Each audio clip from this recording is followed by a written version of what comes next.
Well,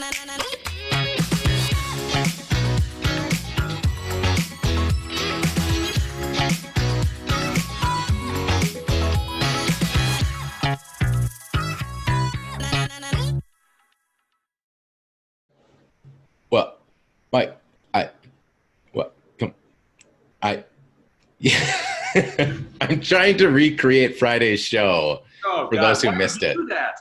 That's a I, terrible idea. well, some people missed it, and I thought maybe we could just recreate it on, this fabulous lose day. Well, by definition, Lou, everyone missed it. That's true. All the lunatics just got to experience Friday's show in about 10 seconds. I'm pretty proud of that. Except for our live studio audience. They were graciously spared. That's right. And they're the only, dozen or so lunatics that got to experience the real thing. But how about we let the lunatics watching right now experience the real thing and start the show? Sounds great. Hit it.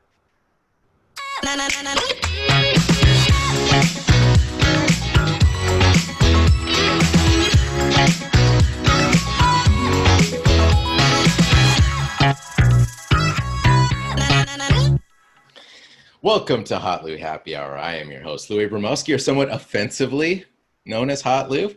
I have not yet been canceled, but this show might do it, Mike Franklin. I do worry about that. I had a private exchange with I'll call him Hot Mike number 4 yesterday with how concerned I am, and I didn't expect to be concerned, but the show is reaching way more people than I think we expected when we started 3 months ago. But the content now, I'm concerned with things that I share and what that means for how people are going to react to it today, how the police might react to it, and what that means for who knows what. Or more importantly, as I've said kind of frequently on the Hot Lou show and this one, a lot of this stuff is for future Lou to look back on and think about it. I wonder about the future of the lunatics and how they'll consider my opinions today by standards that are set 10 to 15 years from now. And Lou, so when I got home yesterday, my wife said something along those same lines to me. She's like, I kind of can't believe you guys can have that conversation without being afraid. The conversation about, I think I made the offhand comment that what I keep hearing from people like Michelle Obama and others, and many, many people, is we need to have a real conversation about race. But my growing suspicion is that's not really what I'm being invited to have, because I'm being invited to more or less repeat some recitations that are socially approved that I may or may not agree with. But if I don't say them in that order, I am a terrible, no good, very bad human being. And that's not a conversation. And unfortunately, this is our culture now. This is, and I 100% believe it's being driven by social media and Twitter, and it is so easy. And I invite you lunatics to go do it, because now I'm just curious what you'll find. Going and finding something that somebody said, I said, Lou said, whoever said 10, 15, 5 years ago, 2 years ago, under very different circumstances, or God forbid, we might have changed our minds on some issue, which, by the way, we're all being asked to reconsider and have an open mind right now. What kind of culture is it that doesn't either allow for an evolution of thought or take something out of context and beats you over the head with it and puts you basically in the Facebook jail, not the actual Facebook jail, but you know what I mean? You're shunned. You're cultural jail. And we talked about it. It's like we saw these overtly religious types of things coming out in the thing we discussed yesterday from the rally over the weekend where Mayor Fry they literally yelled shame at him. I mean, that's a religious event that we just watched. Yeah, it does feel like it. And, what's interesting is somebody made an observation, and, I'm in the midst of, and I think we all are in the midst of consuming content to the point where it's coming from so many different directions that we're having a hard time, or I should say, I'm having a very hard time remembering where that content came from. But the observation that I read was that sometimes somebody being a hypocrite is really just them in the midst of changing. And I think that's a really good point for all, I hope all the lunatics to really deeply consider, is that as we started this show months ago, one of the first things that you said is have a little bit of grace. And I've had a couple of these periods in the last, week and a half where I was about to pull out my phone and show some person really freaking out in public. And I thought, I don't know what kind of day this person is having. I'm not going to expose them like that.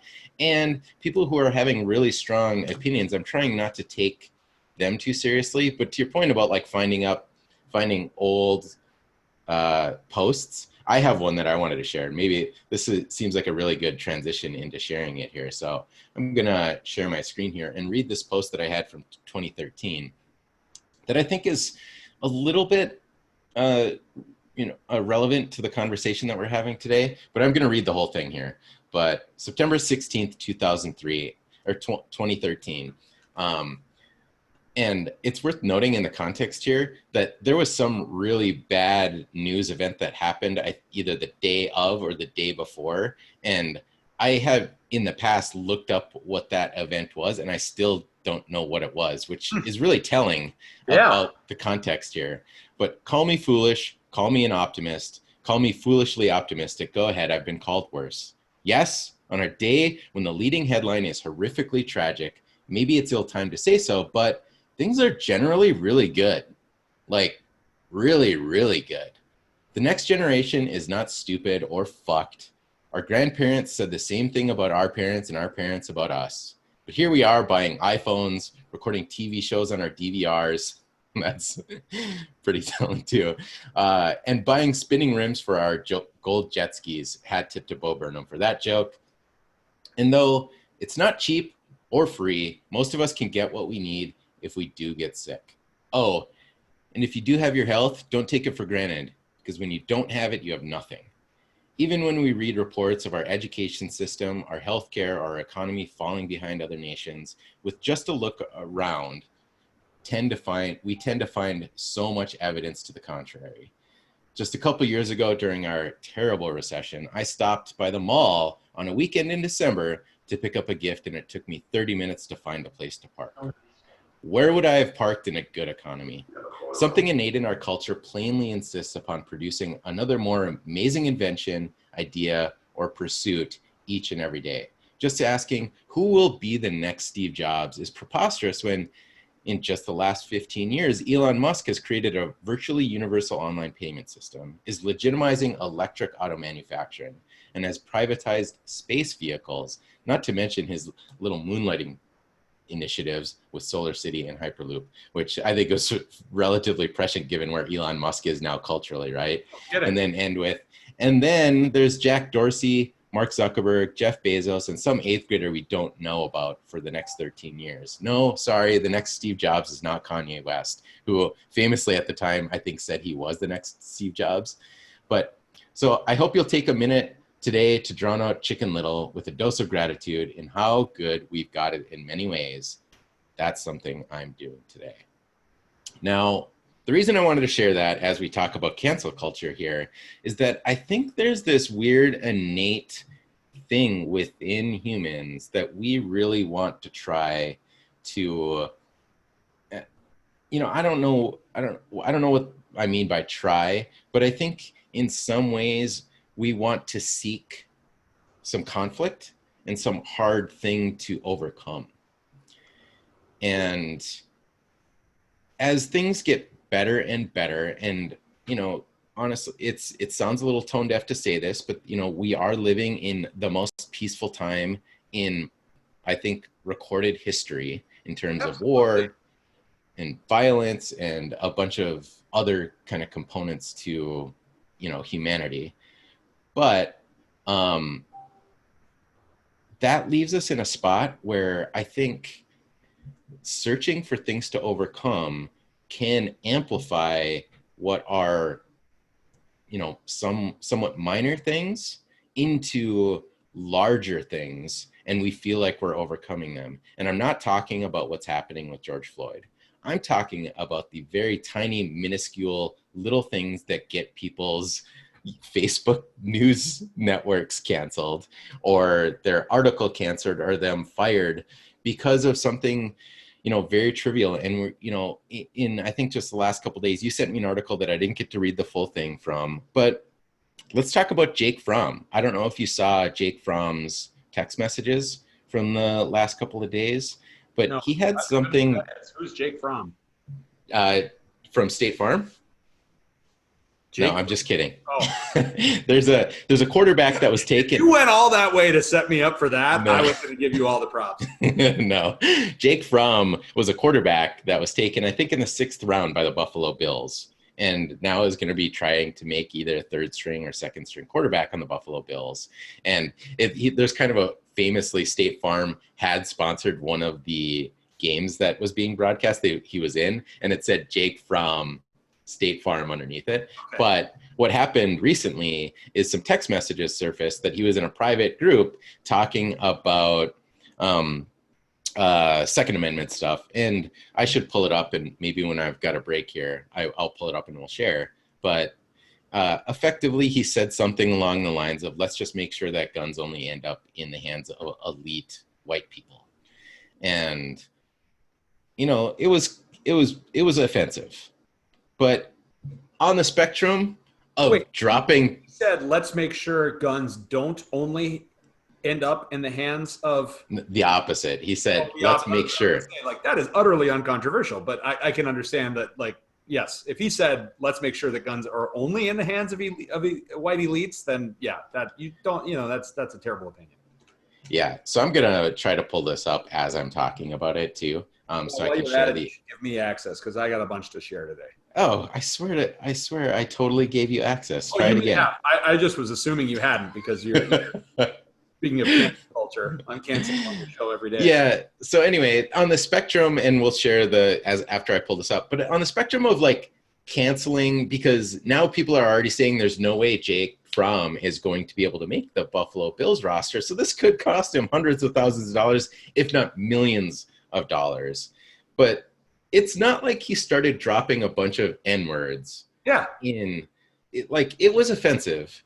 But to pretend that this was anywhere in the same universe as massive racist commentary is absolutely preposterous. And I should note that it was like one of the people in the thread who leaked the message too. And I was just going to say that. It's a private message. I mean, we used to have a sort of a reasonable expectation of privacy. And I suppose that made sense when everything we said via text wasn't literally recorded for all of human history, which is dangerous. Well, apparently it's dangerous, but it's also like, what a jerk your friend is. Yeah. And I don't know how close they were, but some more text messages from the conversation, another conversation with another friend in the group surfaced, where another friend texted the person who leaked the images on Twitter saying, can you delete this tweet? You're going to cost Jake hundreds of thousands of dollars potentially here and his career. And the person responded by saying something along the lines of, no, it needs to be shown to shine a light on systematic racism. So this person was sitting in their ivory tower and actually, I think, contributed to this, cancel culture and what I was leading into in trying to amplify what is, I think, a pretty insensitive comment, but not something that needs to turn into like this huge story and then frame the guy, especially considering he did fairly clearly say it in almost ironic, kind of a comedic way. Oh, we're incapable of joking in society. I mean, you can't possibly joke at least about certain things, and those standards change all the time. I mean, had we done a little more research for the show, we could have brought up some of Jerry Seinfeld or Chris Rock's thoughts on this matter, because comedians are the ones who get hit with this probably the most. Oh, I shouldn't say that anymore, because now it's essentially universal. Last year we had a kid on a college campus who at Iowa, during the Iowa State game, who was canceled because of something he tweeted about South Park 8 years prior when he was like 14, which almost cost the Iowa Children's Hospital a whole bunch of money because some social justice Facebook warrior decided to make him an example. Actually, that was a journalist. Doesn't mean he wasn't a social justice Facebook warrior. Well, I did manage to talk and look these up at the same time, but basically his comments specifically, it looks like they're talking about guns, and Jake Fromm says, but no guns are good. They need to let me get suppressors. Just make them very expensive so only elite white people can get them. Ha ha. Yeah. So the guy's trying to make a joke, and you can say that's bad humor if you want, and that's fine. And I would probably say that, but I don't know the context. I don't know how close these people were. I don't know his sense of humor. That is it's maddening. And so the story I tried to share with you today, and we'll put this in the show notes because it's from the Wall Street Journal, and they have a very strict paywall. But some conservatives today are gleefully pointing out that cancel culture, which has its root, or it has certainly a bunch of supporters in the ivory tower journalists in this country, has come home to roost for a couple of them today. One I wasn't aware of, but one I was somewhat aware of, that the New York Times, I believe, over the weekend or late last week, ran an op-ed, which, let's just spell that out. That's an opinion editorial. That is specifically someone's opinion. And this someone happened to be U.S. Senator Tom Cotton, who's a Republican from Arkansas. And he wrote the utterly uncontroversial argument that the military should be sent to restore public order in American cities when the police are overwhelmed. Now, that's something that Trump suggested. So therefore, it's terribly bad. We should never say it. Well, what was very interesting about this was a bunch of the New York Times staff writers, ivory tower they, spent the whole weekend and into Monday tweeting at the New York Times that this was unconstitutional, fascist, and offensive. And the moral of the story is the editorial page editor lost his job over this. He resigned, but he lost his job over this, over his decision to run a piece from a sitting U.S. senator on a position that I'd say, I don't know this, I don't have polling data on it, is utterly uncontroversial for the vast majority of people. That the American military is not our police force, but as we saw in Minneapolis, when the police forces are overwhelmed, you got to have some backup there. Yeah, and I mean, that was the whole point of bringing in the National Guard, and actually the whole point in not doing anything on that Wednesday night and part of that Thursday night is for fear that the people who were there to try to protect a bunch of that personal property, they knew that they were outnumbered by, in some cases like 10-1, if not more in some cases. So, and I think everybody kind of agrees on this whole thing that while the anger might have been justified, the violence and the destruction probably was not. And I've heard pretty much across the board that everybody's been pretty happy in Minneapolis, that everything has been particularly peaceful. And it sucks that things got escalated to the point that they were. But this narrative, at least in Minneapolis, I haven't watched closely enough in other cities, that the police presence is what escalated things. I don't think we really saw that in Minneapolis. In fact, it was kind of the opposite. The police were so passive, things got out of control, and they had to bring in larger forces for fear that things would be bad. So to hear that somebody who decided to put in a paper words written by a very important figure in America, a sitting U.S. senator, that he would have to lose his job over that decision is pretty, I mean, that's pretty sad. And by the way, at the hands of his own employees or the paper's own employees. I mean, this is what kind of trigger warning bullshit is this? Like, you don't like it, write another op-ed. Write an op-ed that outlines your position on the Insurrection Act and how you think it should be. That's how this is supposed to work. And by the way, you have a perch at probably the most famous newspaper in the world to do just that. Yeah. It boggles the mind. And like, and again, today, this is like where we just all change sides, right? I mean, I'm sitting here saying cancel culture is stupid. Uh, the conservatives are spiking the football today, saying, isn't it great that cancel culture has infected the New York Times? No, it's terrible. This is Yeah. horrible. And apparently there's a Pittsburgh paper as well, which the facts of which I'm not familiar with, but basically along these same lines, that basically I mean, this is totalitarian at its core. I mean, I guess there's not government sponsorship of it, but socially, this is social totalitarianism. And the Yeah. fact that and you and I were talking about this a little bit before the show. You and I are old enough to remember when this level of social totalitarianism, and that's what I'll call it, existed from the political right. I mean, there was the dominant culture supported certain things, and TV shows like The Simpsons and Married with Children and Roseanne were so offensive to the moral character of this nation that a generation of right-wing political actors condemned them and got very close to, if not over the line, of censorship, of getting these shows pulled from TV. This is that, except for now the censors and the authoritarians are mostly, not entirely, because I'm sure we could all come up with examples of this on the right, but this is all coming from the political left.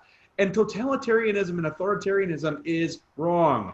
Opinions are valid well, I'll just say opinions are valid. And you can say it's a poorly researched opinion. You could say that it's a morally poor opinion. But you can't say it's invalid. They're like assholes. Everybody has one. And you know what? I think even a very wrong and inaccurate opinion from a U.S. senator, actually, it has a responsibility. The press has a responsibility to let it be seen. And this is 100%. where I totally agree with Zuckerberg's position on the difference between an individual sharing what might be considered fake news or, misleading information versus the sitting president.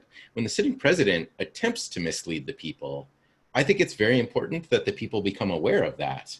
Or, if it's borderline, looks like it's inciting violence, or however you want to state it, that there's an important, it's important for the public to be able to see exactly what's happening there, regardless of what the intent is, what the factual contents are. And that's where that line gets drawn No, on what the difference is. but then and we talked about this a little bit on the show, but the question then becomes who draws the line, and is Exactly. that person credible, or is that person unbiased? And that's my beef with the media writ large, is that, and it's not the whole media, but it's largely the political media. It's almost entirely the political media. Is that they're not even hiding the ball anymore with what's really going on, which actually would be better if they actually openly weren't hiding the ball, which is why you can't have a problem with Fox News or MSNBC. They are what they are. You signed Yeah. up for what you're getting. But to the point, I mean, this is actually dangerous stuff. And to your point about the sitting president routinely lies, I have breaking news for you. Every sitting president has routinely lied. Yeah. Some were better at it than others. We'll Yeah. just put it that way. And it's just part of the nature of politics. And it's why it's so maddening that you can't have, as a discipline in the journalistic ivory tower, almost like a priestly desire to seek the truth, the actual truth, and not just seek your version of the truth, from our visual, our audio visual, where you're so dedicated to only showing this presentation that you can't acknowledge that somebody else might look at it differently. And that's really damaging for our society. It's really heartbreaking to watch. I've Yeah. been a free speech advocate about as long as I can remember. And by the way, I was on the same side of the morally preening assholes in 1990 than I am today. Shut up! It's a free country. You don't like The Simpsons? Change the channel. You Yeah. don't like my opinion on racial politics in America in 2020? Don't subscribe to the hotlou show. Or by the way, and this is what I made my rant. What I was hoping to get to is, you're also foreclosing the opportunity to help me change my mind. If you think I'm wrong, if you think I'm misguided, if you think that the New York Times editorial board editor was wrong and misguided, again, the solution isn't to cancel him. The solution is to educate him and do so with some grace and with some tolerance, frankly, is the word that I think is best applied here. Help check your privilege and Yeah. figure out that you don't have the right, the moral authority to judge every other human being's position. Because I'll tell you what, in 5 years, in 2 years, in 15 minutes, you might change your mind. See the last month on riots or rather on protests. We've You know, all changed our minds. you've said like 4 or 5 things I'm that sorry, I have was on a been, roll. no, this is great. There are a bunch of things that I've been wanting to address on the show and looking for the moment. So maybe I can go off on my little monologue here for a moment, because one of the things that's been stewing through my head for about 2 years now is that there's some position that the vast majority of people alive right now hold, that in 10 or 15 or 20 years is going to be considered completely reprehensible by 2 generations from now. And we don't know what it's going to be. And we're going to be in that same position as we've seen this cycle repeat over the last, let's say, 20 decades, right? And whether that, not to say that there weren't people who obviously understood that slavery was bad in the 1800s, but, you know, by and large, a lot of people were kind of okay with it. And over time, it did get the I think American public understood that it was morally reprehensible. But there's a position right now that all of us hold, and who knows what it is. I don't even want to speculate No, for no, but fear. like I'll give an example because it helps to illustrate it. Ben Shapiro, of whom I'm a fan of, Welcome to the Ben Shapiro criticism in hour. this case, and he talks about this. It's not inconceivable. In fact, it's probably somewhat predictable that in a couple generations, our children or children's children will look at our animal, our meat industry, That's a uh, perfect one. and look at it and say how disgusting and inhumane and poorly informed it was. And I'm sitting here today with very public affinity for bacon. And you know, it's funny, the opposite might also end up happening. Something that we consider incredibly reprehensible in 20 or 30 years could be considered as we misunderstood it right now. I don't Yeah, know like what that will be. you're going to be wrong on doxing, Lou. I could be wrong on doxing, but you know, I think we can kind of look at the way that the vast majority of the American public thought about gay people Sure. 70 years ago. There was a, you know, moral high ground there that it was immoral to be gay, and it was a choice. And now I think everybody's gotten woke and realized that that wasn't the case, and they're far more accepting. Not that there aren't people who are still homophobic. However, it's very different than it was 70 years ago, and who knows what that is today. But the other thing that I wanted to mention, and the reason that I brought up the Facebook post is, you know, it does seem, oh, looks like you want to address that. This is going to be poorly informed, and this is going to get me canceled, I'm sure. But it's sort of, the gay example was really interesting to me because I had my own evolution on that, right? I mean, because, you know, I grew up, I had gay family members. I still have gay family members. I can remember when that was sort of a point of shame and chuckling, and that was the culture that we had, right? And but you know what didn't change my mind was sort of rallies and pride parades, candidly, and things like that. You know, what got closer to changing my mind was Will and Grace, right? Was a sort of more accurate representation of what was going on there. And again, all of this is going to get me canceled, but I'm just telling my story on an issue where, like, I've since changed my mind. Then you layer on a very well done and extremely common sense campaign about, we just want the same rights you have. And how do you object to that? And sort of like, there's an evolution there, and I'm just sharing that I had my own evolution on that issue. If I was shamed, if the idea was you're wrong and you're bad, that's the two-step there, right? You're wrong and you're bad. Then I'm never going to change, because if I'm bad, well then, you know, my God, then you're bad. You're going to back me into a corner, and I'll never have the capacity to change. Yeah, there's something to be said about taking that approach and just shaming people. That what ends up happening is that in some way, if you shame people into silence without changing their mind, they find each other, especially in a world where they can do that quietly and silently on the internet. And their numbers can grow and they can strengthen, and things can happen like electing a president who was a TV reality show star on some weird platforms that didn't see coming, that activated a large group that was very anti-cancel culture or cancel culture, and that can strengthen and activate them in ways that are really unforeseen. Whereas maybe, like you said, the better approach is to treat it with, you know, something a little bit less about shame and finger pointing and more about just an open and not casual conversation, but something that's far more approachable, and welcoming into the conversation. Well, and part of why I think I'm so exercised about this in the era of our new sort of look at racial politics and whatnot is I feel as though I feel as though even though I didn't run a major city in the last 40 or 50 years, that's in some ways I'm being targeted a little bit, and maybe I'm a little triggered by this, and I'm willing to accept that, but also that I was willing, and this is like how you get to Trump, right? My party in successive elections nominated George W. Bush, John McCain, and Mitt Romney, who at the end of the day were all very decent human beings. You can say that you disagreed with them all day long. That's fine. They were all there. Fine. They all had very different political opinions, even though they shared the same party, right?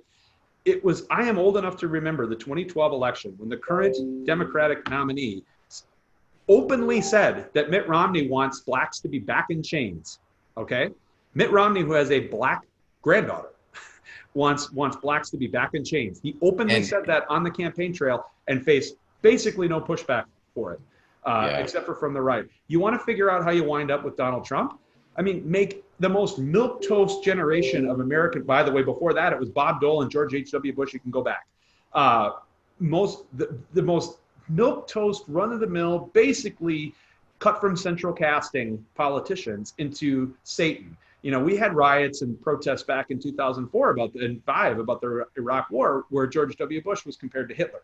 Okay, and we've talked about Godwin's law on this show before, but you want to figure out how you get to Trump. That's how. Yeah. And I'm not excusing my side. We're doing the same thing to Nancy Pelosi as we speak, and AOC and Ilhan Omar. And I get it. Yep. I'm a hypocrite. Yeah. So the reason I brought up the Facebook post in particular is it is really shocking to see how things can be so good in just like people's day-to-day lives. And not to say that there aren't problems. And this George Floyd thing, the pandemic, is, I think, gutting America and people's mental health and security. But, what happens is when we see like a tiny little sliver of what's happening around that stuff, it does invite us to amplify smaller and smaller things, like somebody running an op-ed piece and amplifying it to a degree that makes no sense, but certainly making a mountain out of a molehill. And I'm going to share this, and it's 3 minutes long, so bear with us, lunatics. But yeah, this was so good and so relevant. And somebody sent it to me today. Sent it to a private group where a private text group, which, by the way, will get many of us canceled if it's ever put out what we actually say to each other when the doors are closed. But this was from 1968, and I just listen on. Oop, there we go. Dang it. You just don't understand. Maybe we do, son. Don't think you have a corner on all of virtue vision in the country, or that everybody else is fat and selfish and you're the first generation to come along that's felt dissatisfied. They all have, about different things, and most of them didn't have the same opportunity and freedoms that you do. Let's talk poverty. Most places in the world, that's not a problem. It's a way of life. And rights, they're liable to give you a blank stare because they may not know what you're talking about. The fact is, more people are living better right here than anywhere else ever before in history. So don't expect us to roll over and play dead when you say you're dissatisfied. It's not perfect, but it's a great deal better than when we grew up. 100 men standing in the street hoping for one job, selling apples on the street corner. That's one of the things we were dissatisfied about, and you don't see that much anymore. You're taller, stronger, healthier, better educated, and you'll live longer than the last generation. And we don't think that's altogether bad. You've probably never seen a quarantine sign on your neighbor's door. Diphtheria, scarlet fever, whooping cough. Probably none of your classmates are crippled with polio. You don't see many mastoid scars anymore. We've done quite a bit of fighting all around the world. Whether you think it was moral or not, a lot of people are free today to make their own mistakes because of it. And that may just include you. I don't know. Maybe part of it's the fact that you're in a hurry. You've grown up on instant orange juice. Flip a dial, instant entertainment. Dial 7 digits, instant communication. Turn a key, push a pedal, instant transportation. Flash a card, instant money. Shove in a problem, push a few buttons, instant answers. But some problems you can't get quick answers to, no matter how much you want them. We took a little boy into Central Receiving Hospital yesterday. He was 4 years old. He weighs 8.5 pounds. His parents just haven't bothered to feed him. Now give me a fast answer to that one. One that'll stop that from ever happening again. And if you can't settle that one, what about the 55,000 Americans who will die on the highways this year? That's nearly 6 or 7 times the number that'll get killed in Vietnam. Why aren't you up in arms about that? Or is dying in a car somehow moral? Tell me how to wipe out prejudice. I'll settle for just the prejudices you have inside yourselves. Show me how to get rid of the unlimited capacity for human beings to make themselves believe that they're somehow right and justified in stealing from somebody or hurting somebody. And you'll just about put this place here out of business. I don't think that we're telling you to lose your ideals or your sense of outrage. They're the only way things ever get done. And there's a lot that still needs doing. And we hope you'll tackle it. You don't have to do anything dramatic like trying to come up with a better country. You can find enough to keep you busy right here. While you're at it, don't break things up in the name of progress or crack a placard stick over somebody's head to help him see the light. Be careful of his rights, because your property and your person and your rights aren't any better than his. And next time you may be the one to get it. We remember a man who killed 6 million people and called it social improvement. So hang in. Don't try to build a new country. Make the old one work. It has for over 400 years. And by the world's standards, that's hardly more than yesterday. I mean, holy crap. Yeah, and I've seen that before. You have? I had never seen it. And I just, it's Dragnet, I believe, which was a TV show. And obviously those were protesters for, or I shouldn't say obviously. To me, it looks like they were protesting the Vietnam War.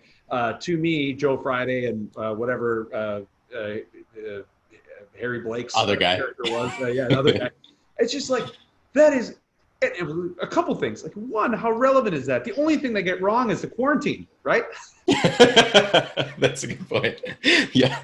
You know, and it's not to say two, before you move on, two, the only thing that, like, I also, the second thing I took away with that as I was kind of walking with it was, holy shit, now I'm Joe Friday, right? Like, I'm the old guy in this situation. Because I'm looking at all these young hippies going, hey, shut up.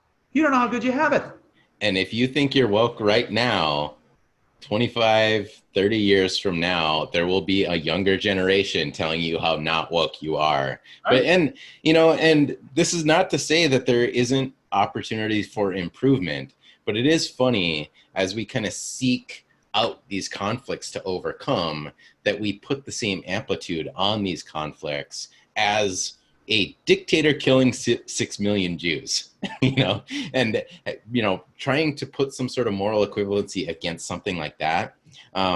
It's concerning and disappointing. But I want to point out that I had a private conversation just a couple days ago that was kind of in line with this, that your earlier monologue reminded me of, that I've been meaning to mention on the show, that there's this link circulating around, and I don't know if you know that you can do this, but if you visit a Facebook page, there's a link associated with that Facebook page that will tell you your friends that like that page, whether you like it or not. And there's a link right now circulating around people who like Donald Trump.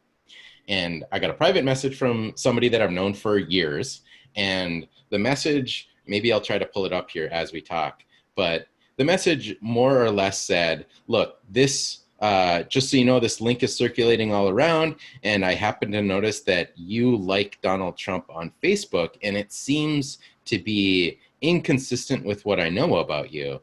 And my response was, effectively, look, I do this all the time.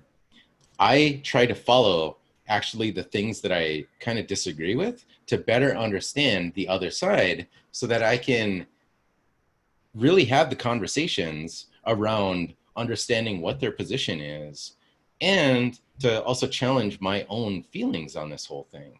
And I think that's how I kind of put it. So, and then I followed up with, in this case, like is an unfortunate term for connecting with a page because all I want to do is see the drivel he's spewing and the rhetoric and community that supports him. As understanding that is the first step in finding solutions. But I said, thanks for checking in privately rather than just assuming. Good for you, and good for your friend for not putting that out on Twitter that Lou likes Donald Trump. And you know, by the way, I mean, I work in politics. Every candidate likes their opponent. Yeah. And no candidate likes their opponent. Yeah. And so he followed up, which I just want to point this out for people who might be concerned that it's because this is kind of along the cancel culture thing here, because Facebook has existed for a very long time. And you might have liked something in 2009 when Facebook pages launched that now is morally reprehensible that you have forgotten about. I think for you, that might be Donald Trump. I think you have a lot of affinity for at least businessman Donald Trump. Not businessman Donald Trump, but TV personality. I love The Apprentice. Yeah, The Apprentice was like the height of entertainment for me. It was the only network television that I watched. But he followed up by saying, and this is for everybody out there just to be aware of this, I understand where you're coming from with that approach. I think you might be able to follow him on Facebook without liking. It's a small distinction, but it might be worth looking into. And I followed up with a bunch of other things because I kind of know the technical workings, obviously, of Facebook. And I said specifically, if I reduced my like to a follow, then I don't get the Donald Trump ads. And I want to see the ads too, because I also want to understand what's happening there, because there's a couple of fascinating things that I've been meaning to do a hotlou show on. One of the ads that Trump is running asks how he's doing as a president. And the options are like terrific, good, and neutral. And there's no bad option, which is hilarious. And if you comment anything negative on any of his comments, which is super ironic considering the executive order he signed 2 weeks ago, they get deleted. So anyway, I wanted to point that out for all the lunatics on two levels here. One, just because somebody likes something on Facebook isn't a reason to kind of throw out some sort of cancel culture. And then two, if you're concerned about that, there is this reduce the like to a follow. But that's not to say that you aren't also going to expose yourself to potentially some sort of cancel culture attack in the future. So I could go in particular. I could go hours on this subject because being a person on the political right culture that we've had basically since the Great Depression, I'm kind of always on guard for being singled out and attacked. And I'll close my part in this with, as applied to campaign finance law, speech law, as it should be called, speech law. I was on a panel. When I worked at the State Chamber of Commerce, I was working on some election reform issues. And it was right around the time of Citizens United, which from my perspective and from the perspective of those of us who were living under the previous regime, was the only common sense thing the court could have done. And so I got to be on this panel with somebody who disagreed with me, who happened to be a state senator, with whom I am still friendly, even though we were on the opposite sides politically then and now. And there was a judge, an administrative judge, who was the moderator of the panel. And he started it out by saying, be careful what you wish for, because as I think it was what's the fashion show? It's like a reality TV show. My wife watches it all the time. She's gonna be real mad. Project Runway, maybe? Yeah, I think it is. The host of that, who's like a supermodel, says like, some days you're in and some days you're out, or something like that. Anyway, it was her. I know it was her, and that was the quote. And he sort of gave us the backdrop. Now, obviously, he was giving me the layup of all time, that many of these campaign finance laws had their roots in the Jim Crow South, because racists who ran all the governments back then wanted to know who was funding the other side, who wanted to know who was funding the people who were for equal rights. And that's the intellectual roots, or at least part of the intellectual roots of campaign finance law. Now, I'm not saying all campaign finance law is wrong, but for what it's often used for, by pointing out that, I'll take it to yesterday. The current chair of the state Republican Party, right, was on Facebook openly criticizing Mayor Jacob Fry, which is a thing to do, right? You do that's just a sport this Yeah. week. Yeah, there's a long line behind that person. An intrepid former Republican, I don't know what he is now, but Facebook or social media person was like very quick up with 2 fundraisers that were held for then candidate for Mayor Jacob Fry, of which the current party chairman was a co-host. And Oh boy. And it's like, okay, well, that's fine. You know, whatever, Yeah. like, you know, Right. It's Minneapolis. Yeah. She lives in Minneapolis. I don't have a dog in the hunt. Like she so what? She's a hypocrite. Or so what? She changed her mind. Or so what? You look at the race for mayor in Minneapolis, and you look at the absolute whack jobs that were running for mayor 3 years ago, and Jacob Fry looked like in the land of the little people, the or the land of the blind, the one-eyed man is king, which is probably what was going on there. But just be careful. You will be on the other side of this at some point in your life, and you're not going to like how it feels. Yeah, there's so much truth to that. Like taking the moral high ground on any issue like this can be, particularly dangerous. And like